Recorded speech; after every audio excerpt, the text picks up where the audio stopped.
karena tadi memang ada beberapa kendala gitu kan, kita untuk live terpisah gitu kan, karena berhubung tempat sekretariat Sekre FSMI-nya dekat dengan tempat kita tadi melakukan siaran langsung.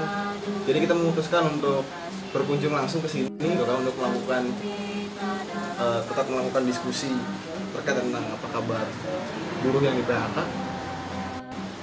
Nah, mungkin kita langsung saja Mas ya, kita coba sedikitlah merefleksikan gitu kan kondisi buruh pada hari ini di tengah pandemi COVID-19 yang nyatanya pandemi ini menghantam sangat keras gitu seluruh aspek kehidupan masyarakat, baik dari segi sosial, ekonomi, kemudian budaya, dan seluruh aspek lah. Nah, ini di tengah pandemi COVID-19 ini bagaimana sih buruh gitu kan? Apakah yang dirasakan oleh para teman-teman buruh gitu? Baik, terima kasih. Sebelum saya memulai diskusi kita malam hari ini, izinkan saya selama organisasi mengucapkan selamat Hari Buruh Internasional atau Hari Buruh Sedunia. Perjuangan yang sangat sulit di tahun 2020 ini, semoga buruh semakin sejahtera dan bermartabat. Hidup buruh, hidup buruh, hidup buruh. Baik, dengan pertanyaan di awal, tema kita malam ini adalah apa kabar buruh yang PHK. Kalau bertanya apa kabar buruh yang PHK, ya, sedih rasanya. Sedih sekali ya? Sedih sekali, sangat tersayat-sayat hati ini. Saya yang aktif masih bekerja juga merasakan betul bagaimana kondisi buruh para pekerja yang ada di Indonesia, khususnya di Cirebon juga sangat pedih ya. Kabar itu sangat menyayat. Bukan hanya teman-teman yang di perusahaan saja, tapi mereka begitu pulang di rumah menyampaikan kepada istri, menyampaikan kepada anaknya kondisi bahwa orang tuanya mengalami dampak adanya COVID-19. Mereka akibat dampak tersebut, akibat dampak dari corona ini, ada yang di PHK, ada yang dirumahkan, bahkan sampai diberikan upah, mendapatkan upah 25%, bahkan sampai 25%. Dan ditambah lagi, diperparah lagi, besok mereka akan merayakan Lebaran, merayakan Hari Kemenangan ya bagi umat Muslim ya. Yang seyogianya mereka mendapatkan upah untuk merayakan, membeli baju Lebaran, mereka bersantap makanan hidangan, beli baju dan sebagainya. Bahkan THR terancam tidak didapatkan THR sama sekali. Jangankan untuk THR mungkin ya, untuk gajinya sendiri sih dipotong 25%. Dipotong 25%, hingga 25%. Hingga 25%. Nah, kondisi buruh di tengah pandemi ini kan memang sangat terdampak ya. Karena banyak perusahaan, bayangkan, berbagai sektor usaha di belahan dunia manapun, khususnya di Indonesia, mengalami penurunan yang sangat drastis. Banyak perusahaan-perusahaan ini yang terancam bangkrut gitu. Sehingga mereka pun sama-sama kebingungan di tengah-tengah pandemi ini ya. Sehingga pada akhirnya mereka ada yang memilih untuk merumahkan sebagian karyawannya, dan ada juga yang mem-PHK sebagian karyawannya ya. Yang saya pikirkan ini ketika banyak lonjakan PHK di berbagai daerah gitu kan. Seperti contohnya mungkin di daerah Depok pada yang saya dapatkan pada 5 April lalu gitu kan. Ini di salah satu tempat perbelanjaan ini mem-PHK 87 karyawannya, dan di sana ketika mereka mendapatkan kabar ketika di PHK, isak tangis tak lagi terbendung. Mereka saling menguatkan satu sama lain karena memang ini akan menjadi suatu kesulitan bagi mereka di tengah pandemi ini. Jangankan di tengah pandemi ya, mungkin ketika kita hidup tanpa adanya pandemi ini pun sudah sulit di Indonesia untuk mencari nafkah gitu ya. Apalagi di Cirebon, apalagi khususnya di Cirebon ya, sangat sulit ya. Minimum upah juga di sini masih tergolong rendah. Bukan rendah juga, mereka bahkan masih banyak upah yang diberi perusahaan memberikan upah di bawah UMK. Sekarang lebih parah lagi, di bawah UMK masih banyak ya. Itu PR sekali. dari pemerintah. Masih banyak mereka perusahaan memberikan upah di bawah UMK. Itu sebelum pandemi ini, mereka berikan upah di bawah UMK. Ada yang 1 juta, dan bahkan ada yang 1 hari mereka diberikan upah tuh 30.000. Untuk mereka dapat upah sampai 70.000 tuh mereka harus bekerja sampai jam 10 malam. Itu real, itu ada. Bayangkan ya, itu teman-teman, mungkin kita kan di sini coba merefleksikan bagaimana nasib para buruh yang notabene kita bisa anggap sebagai pahlawan negara juga, karena yang menggerakkan sektor ekonomi ini adalah teman-teman buruh semua gitu kan. Bayangkan ketika tidak ada yang bekerja sebagai buruh gitu kan, tenaga kerja gitu, ini bagaimana kita bisa menjalankan roda perekonomian negara gitu kan. Nah, tapi di tengah pandemi ini bagaimana respon pemerintah terhadap para teman-teman buruh gitu? Begini, kalau kita menyikapi tentang PHK itu kan banyak. Ada PHK karena meninggal dunia, ada PHK karena efisiensi, ada PHK karena memasuki masa usia pensiun yang normal 55 sampai 55. Nah, kalau yang disampaikan tadi banyak PHK, bahkan saya sudah mendapatkan data sampai dari 16 April 2007 hampir ada 1,9 juta. Iya, 16 April. Itu belum diupdate sebenarnya. Kalau kita melihat sekarang banyak orang latah, ya, pengusaha seluruh Indonesia latah untuk mem-PHK. Ini bukan berarti masalah, bisa jadi memang benar real tentang pandemi, bisa jadi memang ada. Begini, kalau kita melihat menyikapi dari tentang PHK, perusahaan tidak bisa mem-PHK begitu saja karyawannya, membabi buta PHK karyawannya dengan alasan efisiensi. Dengan alasan efisiensi tidak bisa dibenarkan. Karena begini, syarat untuk perusahaan mem-PHK karyawan dengan alasan efisiensi itu harus dilihat dulu 2 tahun ke belakang bahwa perusahaan itu benar-benar mengalami kerugian atau tidak.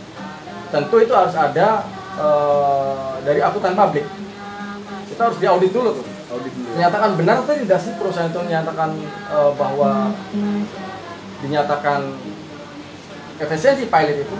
Kalau memang dalam penemuan audit tersebut dinyatakan oleh akuntan publik bahwa betul, nah itu mungkin diperbolehkan. Tapi selama itu tidak memenuhi syarat itu tidak bisa untuk dinyatakan dengan alasan efisiensi. Kalau ini menyampaikan pandemi kurang lebih sudah memasuki hampir 2 bulan, 1 bulan ya, 1 bulan lebih. Kalau dinyatakan dengan syarat Undang-Undang 13 tahun 2003, efisiensi tidak memenuhi syarat. Tidak ada alasan perusahaan untuk melakukan pemutaran bekerja pada tenaga kerjanya. Itu tidak ada. Jadi jangan sampai pandemi COVID-19 ini untuk perusahaan yang masih sehat gitu ya, kondisi keuangannya jangan dijadikan dalih untuk mengurangi jumlah karyawannya. Ya. Karena memang itu yang jadi peluang emas ya mungkin ya, kalau misalkan untuk melihat perusahaan yang masih sehat gitu ya. Betul. Untuk mengurangi beban pembiayaan karyawan, sehingga dengan alasan adanya COVID-19 ini buruh-buruh dan tenaga kerja ini di PHK ya. Nah, ketika mereka di PHK gitu, nah kondisi buruh-buruh yang sekarang tidak memiliki pekerja ini bagaimana? Pemerintah saat ini sudah memberikan bantuan berupa kartu prakerja. Namun menurut kami itu tidak tepat sasaran. Karena begini, kalau kita melihat bahwa perusahaan sudah memberikan bantuan pada pekerja yang sudah di PHK dengan cara pemerintah memberikan kartu prakerja. Kalau kita melihat kartu prakerja itu kan satu orang itu kurang lebih 3.500.000. Nah, dan sistem cara penggunaan kartu prakerja itu adalah mereka harus melalui seleksi dulu. Setelah melakukan seleksi, mereka harus membelanjakan, seolah membelanjakan ya, uang yang didapat dari pemerintah harus dibelanjakan dengan memberi produk materi online. Online itu harus dibelanjakan 1 juta itu. Karena poskonya dari 1 juta itu adalah kita melakukan kajian, melakukan pembelajaran lewat online. Lalu 1 juta, lalu yang 600 itu setelah didapatkan dia melakukan materi online itu, dan 50.000 sampai 150.000 adalah untuk survei di lapangan.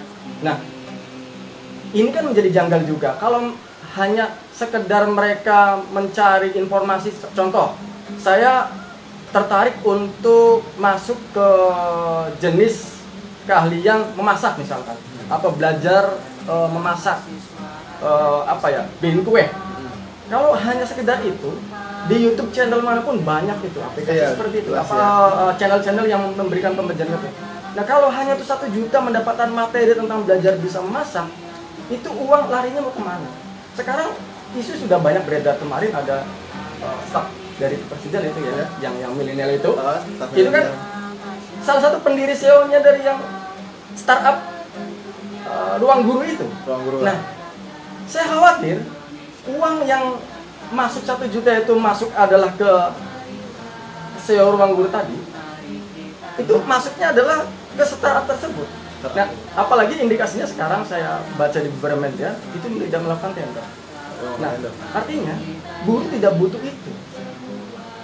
Jadi yang dibutuhkan oleh buruh bukan terkait tentang pembelajaran mereka bagaimana untuk meningkatkan skill ya, tapi bukan bagaimana mereka sekarang dapat pekerjaan untuk mencukupi kehidupannya ya. Tidak tepat kalau sekarang dilakukan untuk pekerja. Karena gini, kalau startup itu milik asing, kalau milik asing, sekarang kalau ada 5,6 juta yang masuk ke prakerja tadi, sedangkan 1 orang 1 juta, dan itu startup misalkan milik asing, sahamnya sebagian, uang itu akan lari kemana? Ke asing, ke luar negeri, bukan di Indonesia. Nah artinya akan ada dampak keuangan yang luar biasa, karena uang bukan mengalir di Indonesia, mengalir ke luar negeri. Nah tapi yang kami butuhkan untuk buruh yang terdampak itu adalah berupa belanja bantuan sosial, bahan pokok seperti beras, minyak dan sebagainya untuk ke depan. Karena apa? Kita kalau melihat dari sisi ekonomi, kita beli beras dari petani itu kan nanti membelanjakan lagi, dan terus transportasi juga angkutannya pakai orang pribumi sendiri dan sebagainya terus. Dan itu uang kan akan berputar di Indonesia. Yang mungkin akan bisa menaikkan daya beli kita akan semakin naik. Jadi memang ada beberapa yang ditawarkan oleh pemerintah, yaitu kartu prakerja ya teman-teman. Untuk mengatasi solusi ketika banyak pekerja yang di PHK, dikeluarkanlah kartu prakerja, tapi memang kurang tepat ya. Kurang tepat sih. Yang dibutuhkan oleh kaum buruh sekarang itu, mungkin teman-teman yang di PHK, buruh yang sedang tidak bekerja sekarang, ada bagaimana mereka mencukupi kebutuhan sehari-hari mereka.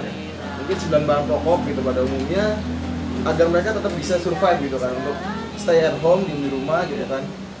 Nah di sisi lain pun pemerintah harus lebih peka dengan keadaan sosial seperti ini.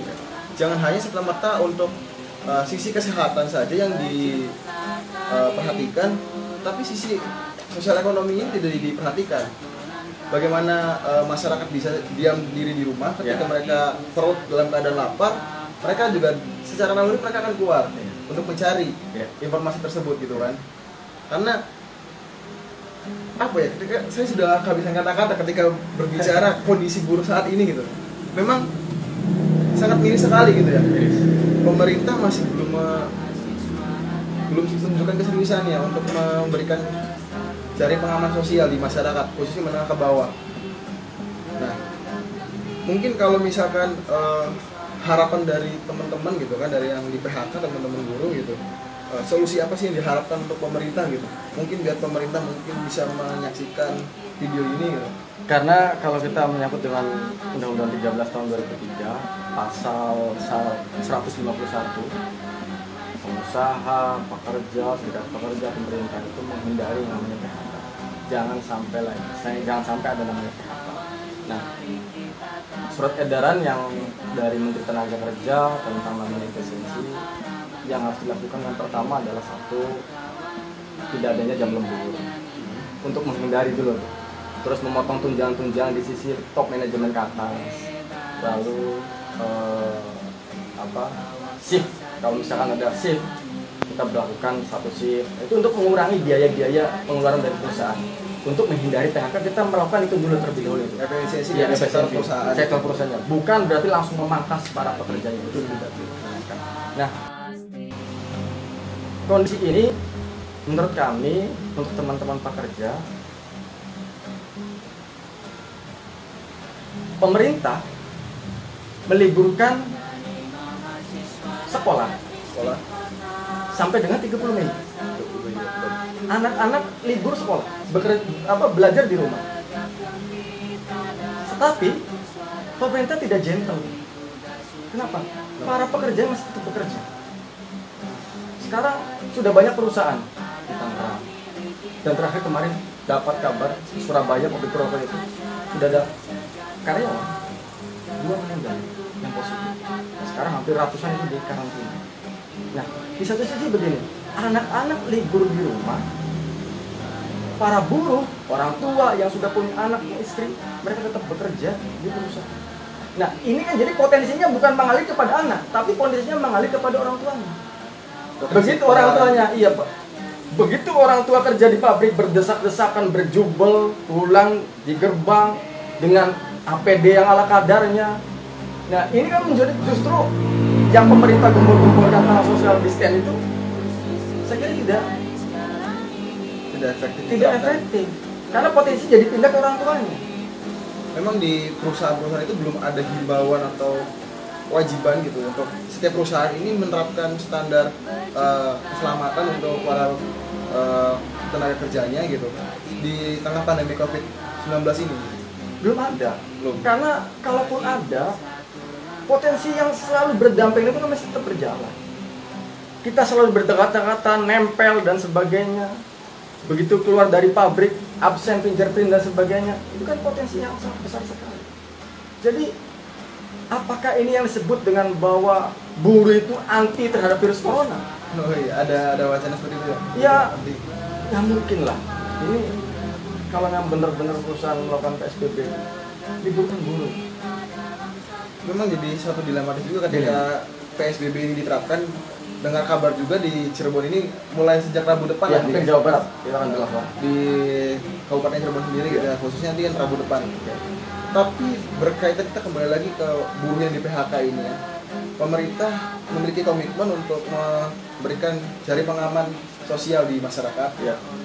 Tapi masih banyak kesiapan untuk PSBB ini belum rampung gitu, belum di. Kalau yang disampaikan Menteri Tenaga Kerja itu tentang jaring sosial itu, safety net itu adalah mereka menyampaikannya adalah melalui kartu prakerja.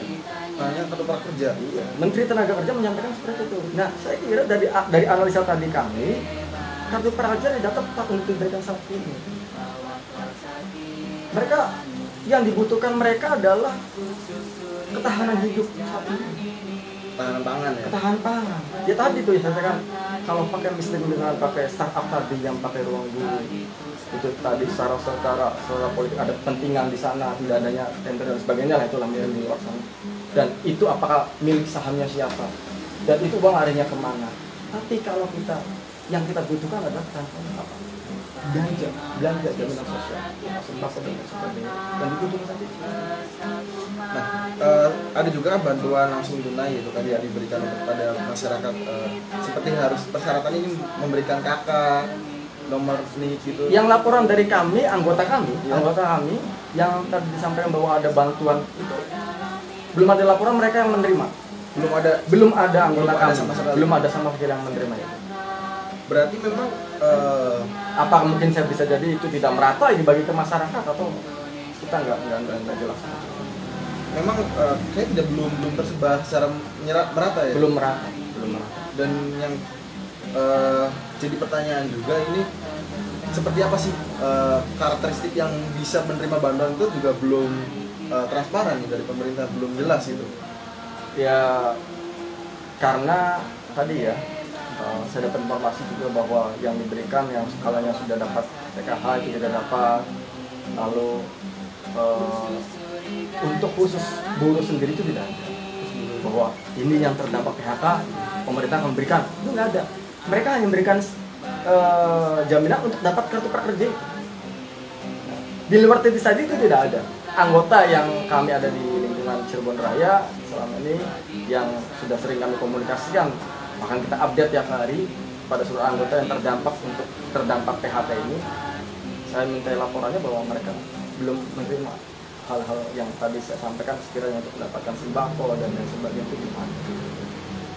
Jadi seperti itu ya. Kalau misalnya kita melihat bagaimana kondisi buruh yang di PHK di tengah pandemi COVID-19 ini sangat miris sekali gitu kan. Belum menerima bantuan dari berbagai pihak gitu kan. Dan solusi yang diberikan oleh pemerintah ini dirasa memang kurang tepat oleh beberapa buruh gitu ya. Bahkan semuanya ya. karena mereka semua tidak membutuhkan kartu prakerja untuk saat ini di tengah pandemi COVID-19 ini ya. Gini, kalau kartu prakerja kan gini, tidak semuanya yang di PHK itu yang muda-muda. Nah, kalau yang sudah sepuh-sepuh, yang sudah tua-tua, bagaimana mereka bisa menggunakan online itu, ada menggunakan smartphone, mereka bisa jadi gaptek dan sebagainya. Nah, tidak semuanya mereka juga punya HP yang smartphone untuk melakukan itu. Nah, ini kan menjadi kendala juga. Tidak semuanya orang-orang milenial yang di PHK itu orang yang sudah udah usia 40, 50 dan sebagainya. Itu menggunakan aplikasi, harus mengeluarkan uang dulu, belajar online dulu.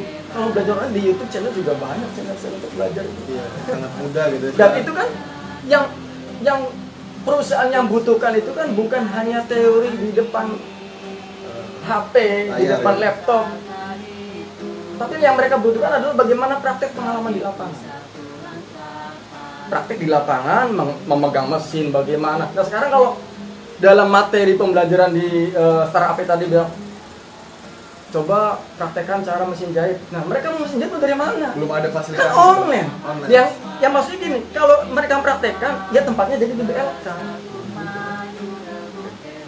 Jadi itu ya kondisinya memang coba saya simpulkan sedikit, kondisi buruh ini memang belum diperhatikan dengan baik oleh pemerintah di tengah pandemi COVID-19 gitu kan teman-teman. Juga mungkin bisa update berita-berita, banyak sekali buruh yang di PHK di Indonesia. Terakhir saya baca 1,2 juta dan di update terakhir tadi oleh Pak Mahfud gitu kan 1,9 juta, dan mungkin sekarang sudah meningkat lagi karena memang diprediksi pun puncak PHK ini akan ada di bulan Juli. Bayangkan di bulan Juli ini akan titik di mana paling tinggi. Sekarang saja udah 1,9. Sampai berapa lagi masyarakat Indonesia yang akan terkena dampak PHK di tengah pandemi COVID-19? Karena memang ini adalah suatu bencana yang kita alami semua.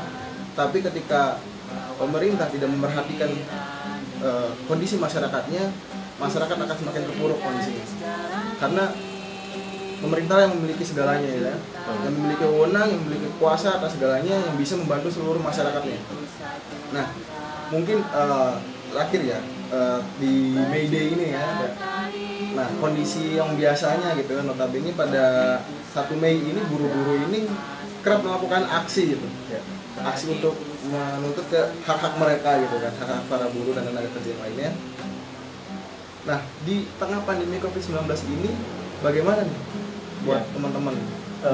Kami juga turut prihatin ya dengan kondisi seperti ini. Kami juga memahami bahwa Hari Buruh sedunia kami khususnya SFI pasti akan tumbuh. Pasti akan tumbuh. Itu tentang bagaimana menyuarakan tentang hak-hak buruh. Kalau orang tidak mengkritisi kami, demo hanya cuma bisa menuntut dan untuk sebagainya. Padahal mereka juga merasakan dulu kita demo bagaimana agar jaminan sosial diberikan. Sekarang keluarlah, orang semua merasakan semua. Kita demo habis-habisan untuk menuntut adanya jaminan sosial kesehatan dan tenaga kerja, jaminan pensiun itu yang dianggap tidak masuk akal ke depan, tapi kita perjuangkan sampai habis-habisan, akhirnya kita diberikan. Dan jangan salah, dalam May Day itu kalau Hari Buruh diperingati, kawan-kawan bayangkan pada saat dulu sebelum peringatan dulu adanya May Day itu, mereka buruh kumpul jadi satu itu di Chicago dulu itu. Mereka menuntut itu. Bayangkan satu hari mereka kerja itu adalah hampir 20 jam. Nah sekarang di Indonesia kawan-kawan kerja 8 jam itu hasil dari perjuangan kelas buruh menuntut agar satu hari ada 8 jam. Nah itu terus disuarakan tiap tahun kepada kami.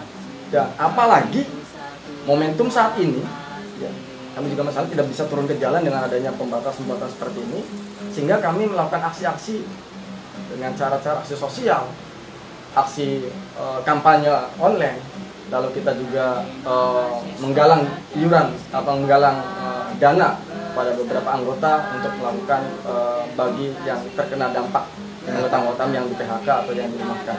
Dan informasi tadi dari pimpinan kami di atas bahwa beberapa konfederasi juga menyerahkan APD kepada rumah sakit seperti di Jakarta, seperti di Bekasi, di Depok, dan kota-kota lainnya. Mereka cepat APD lengkap untuk rumah sakit. Kita melakukan itu. Nanti kita sore, FSMI juga melakukan pembagian masker sosial ke daerah-daerah sekitar kota dan kabupaten Cirebon. Seperti itu. Jadi May Day ini memang kami organisasi FSPNI mengangkat 3 isu utama. Tiga isu utama. Yang pertama adalah tolak PHK. Kita menolak keras PHK. Karena pemerintah mau bagaimanapun harus tegas kepada perusahaan-perusahaan yang mem-PHK sepihak kepada para pekerja, para buruh. Bukan hanya serikat saja. Kita menolak siapapun yang bukan serikat ataupun buruh yang tidak berserikat atau yang berserikat. Kita menolak keras. Jangan sampai ada PHK. Pemerintah harus tegas kepada perusahaan. Kemarin saya dapat informasi juga bahwa DPR RI juga menyampaikan statementnya bahwa jangan sampai pengusaha mem-PHK para pekerja. Dan kita menolak itu PHK. Karena tadi kalau dengan alasan efisiensi, undang-undang sudah punya dalil semua dan itu tidak bisa masuk dalam PHK. Jadi kita dalam May Day ini tujuan yang pertama adalah tolak PHK untuk bekerja dengan dalih apa? Yang kedua adalah kita tolak Omnibus Law. Nah ini yang sangat pada pandemi saat ini yang memang hangat beberapa bulan ini kita bicarakan, kita gencarkan, dan momentumnya andai saja ini tidak pandemi kita pasti akan turun ke jalan dengan lantang, menolak keras Omnibus Law ini untuk dicabut. Lalu yang ketiga adalah liburkan buruh. Pada saat pandemi ini tolong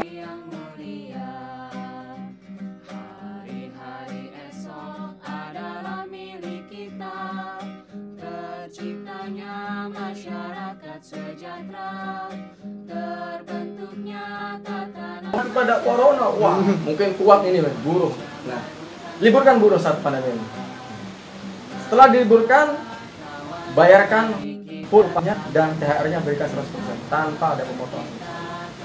Karena sekali lagi kita punya dasar, undang-undang punya dasar undang-undang 13 dari BK berdasar sekali, tidak boleh perusahaan memberikan atau memotong upah pada pekerja, apalagi THR. THR kan gini, konsep THR kan gini, apabila pekerja buruh yang sudah bekerja 1 tahun lebih itu mendapatkan 1 kali upah ya, satu upah. Tapi kalau yang kurang dari 1 tahun itu proporsional. Misalkan dia baru kerjanya 4 bulan, nah tinggal dibagi saja rumusnya nanti dia dapat berapa. Nah, untuk membayar THR itu perusahaan itu sudah menyiapkan sebenarnya itu tiap bulannya sudah ada posnya tersendiri untuk THR itu. Kalau dihitung sekarang corona anggaplah 1 bulan ya, 1 bulan. Nah sekarang Lebaran misalkan jatuh nanti di akhir Mei. Nah kalau dihitung antara pas pandemi dengan Lebaran nanti di Mei hanya cuma 2 bulan. Nah 10 bulan ke sana kan mereka masih punya. Kalau maupun dia THR dipotong itu saudara nggak boleh karena masih ada kerja 10 bulan itu. Jadi tetap full, apalagi mereka yang sudah kerja 1 tahun lebih, THR tetap diberikan. Karena itu adalah sebagai untuk kaum Islam, teman-teman Muslim yang merayakan Lebaran Idul Fitri, mereka mau bagaimana? Kalau hanya diberikan upah atau THR, bahkan bukan THR ya. Saya dapat informasi dari anggota saya tadi sore, THR-nya hanya berupa sembako, beras saja. Beras 5 kilo. Sebenarnya memang kondisi buruh di tengah pandemi ini sangat-sangat kesulitan ya. Kesulitan. Memang satu ada beberapa kekhawatiran memang tidak dapat THR. Ya. Jangankan untuk dapat THR tadi, upahnya saja sudah dipotong hingga 25%. Bukan didapatnya 25%. Iya, maksudnya sisanya tinggal 25% yang diterima gitu. Sisanya tinggal 25. Bayangkan itu 25% misalkan dapat gaji 1 juta, berapa itu 25%? Paling 250 ya. 250-an. Untuk mencukupi hidupan sehari saja tidak cukup gitu kan. Bayangkan mereka punya keluarga, punya istri, anak yang harus diberi makan gitu ya. Dari mana mereka mendapatkannya? Maka dari sini peran pemerintah sangat dibutuhkan oleh seluruh elemen masyarakat, khususnya untuk sekarang untuk teman-teman buruh gitu. Karena memang gelombang PHK ini sangat melonjakkan di mana-mana gitu. Nah, mungkin kita coba barangkali ada teman-teman yang bertanya dari Instagram kita. Coba silakan, barangkali ada yang ingin bertanya bisa langsung komen aja di situ. Silakan.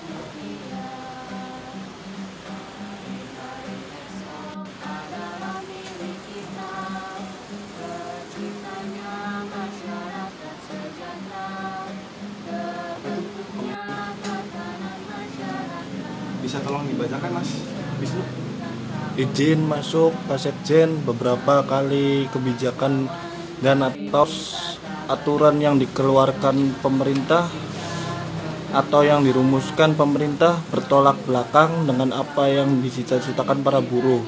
Terakhir, 500 tenaga kerja asing asal Cina masuk ke negara kita, perizinannya bahkan langsung dari pusat. Bagaimana tanggapan Pak Sekjen mengenai hal ini?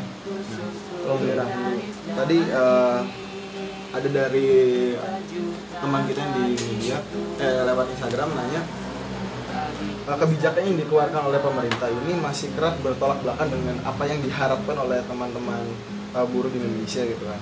Nah,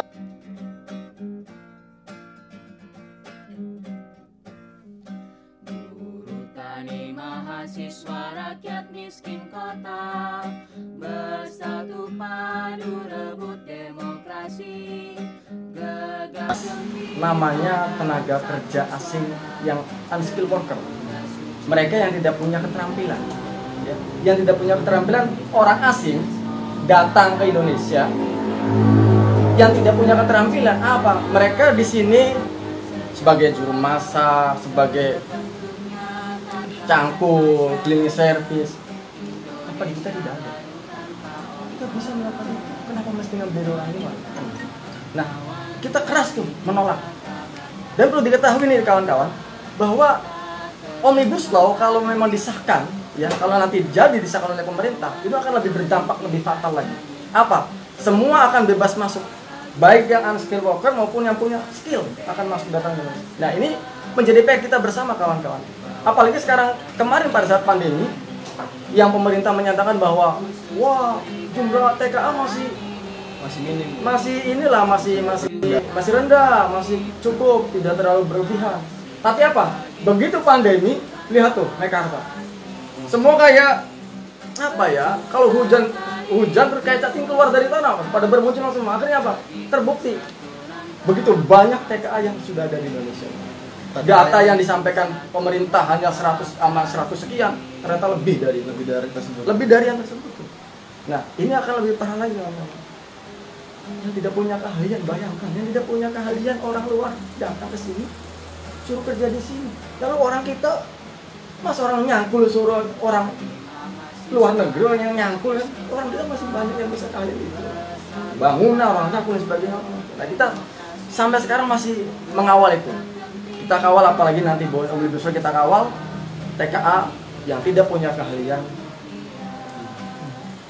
Jangan. Itu intinya. Jadi teman-teman buruh Indonesia pun sama menolak untuk tenaga kerja asing ini masuk. Tetap akan kawal, khususnya nanti dari segi Omnibus Law juga ya, agar tidak ada lagi TKA yang masuk ini lebih bebas gitu ya, supaya lebih ketat. Makanya Omnibus Law ini menjadi sorotan utama ya di sisi menjadi lain. karpet merah buat mereka. Makanya dari itu teman-teman buruh mungkin lagi sedang gencar-gencarnya memantau nih kondisi Omnibus Law jangan sampai goals gitu kan. Kalau gol udah bahaya, banyak sekali yang dia itu. Baik, mungkin ada lagi yang lainnya. Itu dari siapa? Rizky Firmansyah. Langkah seperti apa terhadap persatuan buruh agar tidak ada lagi PHK terhadap buruh? Gimana tuh? Kalau langkah kan gini, ini adalah tugas dari pemerintah.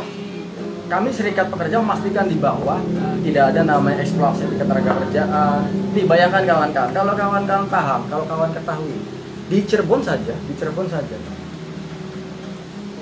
tentang hak normatif kawan-kawan yang bekerja, pekerja buruh yang dari Kabupaten Cirebon dan sekitarnya, mereka bekerja yang tadi disampaikan bahwa masih ada pembayar upah di bawah UMK. Mereka bekerja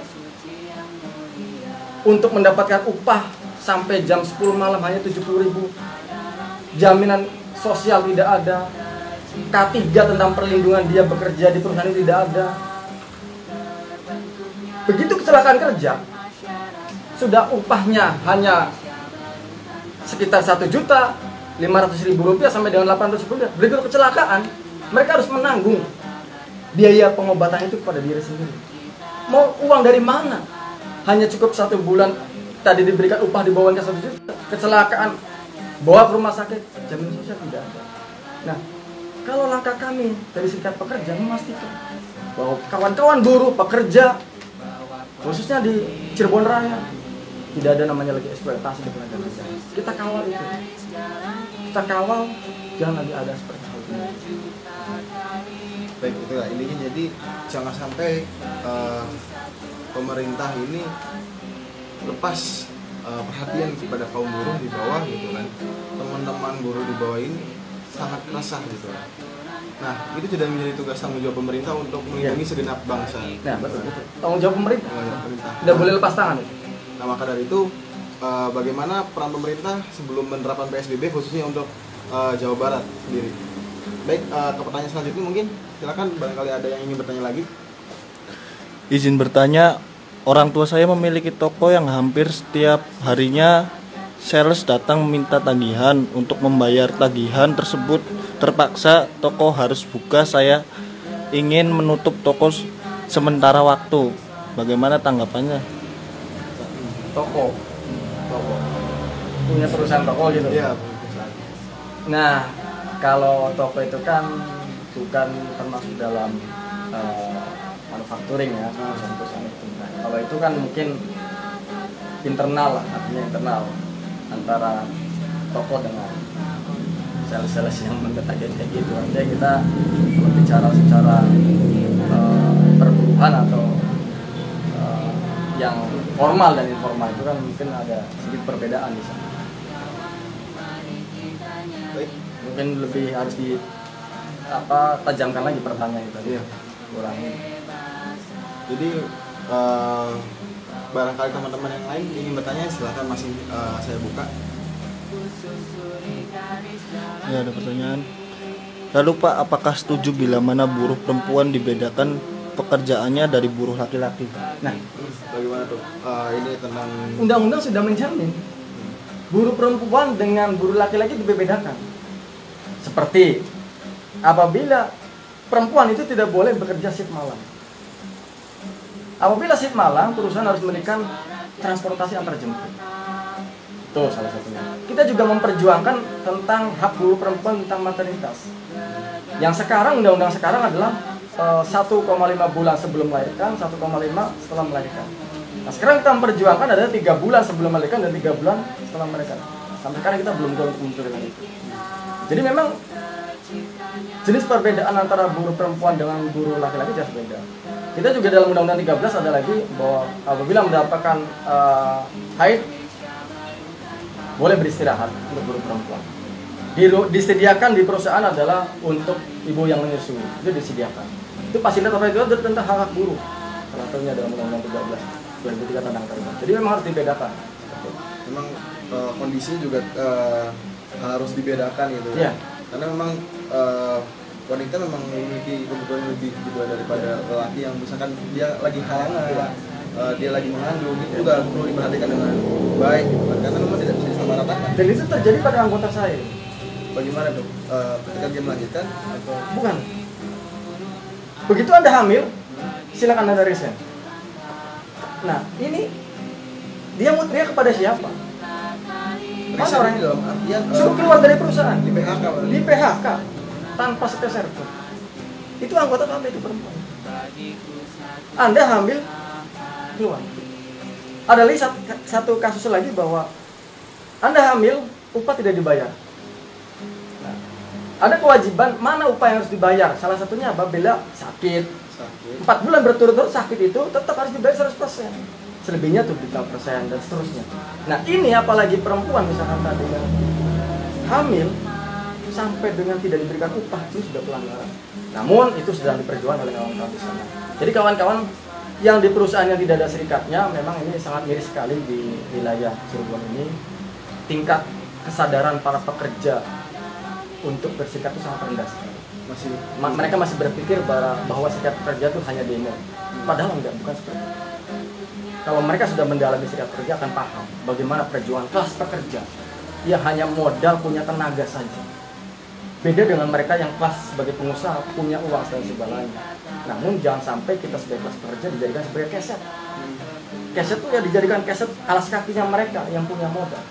Kita punya buruh, punya martabat, harkat dan martabat kita sebagai pekerja, sebagai buruh, kita punya anak, punya istri di rumah, tapi jangan diperlakukan seperti itu. Kesadaran serikat pekerja dari lingkungan Cirebon masih sangat minim sekali. Dari sekitar perusahaan, banyak perusahaan yang hampir, apalagi dibayangkan ya, apabila nanti banyak perusahaan yang masuk datang ke Cirebon, tingkat kesadaran berserikat tidak ada, dan pelanggaran hukum masih banyak, dipastikan bukan menjadi pertumbuhan ekonomi atau sumber daya manusia kita menjadi meningkat, tapi justru bisa dibayangkan lebih parah lagi, itu akan menjadi eksploitasi tenaga kerja besar-besaran. Kalau segenap pemerintah dan bersinergis dengan serikat pekerja untuk mengawal bersama-sama, tidak ada lagi eksploitasi, bisa hancur. Kasihan. Padahal serikat pekerja ini juga yang perlu teman-teman ketahui, ini ketika kita berserikat dan berkumpul ataupun berorganisasi ini sudah dijamin oleh Undang-Undang Dasar. Nah, manfaatkanlah fasilitas yang ada gitu, itu adalah suatu kebebasan gitu kan, salah satu hak asasi manusia juga. Nah, jangan sampai teman-teman ini atau untuk seluruh masyarakat ini yang ada di Cirebon khususnya tidak berserikat gitu atau tidak berorganisasi bersama, karena ketika kita mendapatkan suatu masalah, ketika kita menghadapi sendiri ini akan sangat sulit gitu ya. Tapi bayangkan ketika semua unsur elemen masyarakat semuanya solid bersatu bersama menghadapi berbagai masalah. Seperti contohnya pada saat ini, ketika di tengah hantaman yang keras dari pandemi COVID-19 ini, ketika kita secara egois hidup masing-masing, ini akan sulit gitu.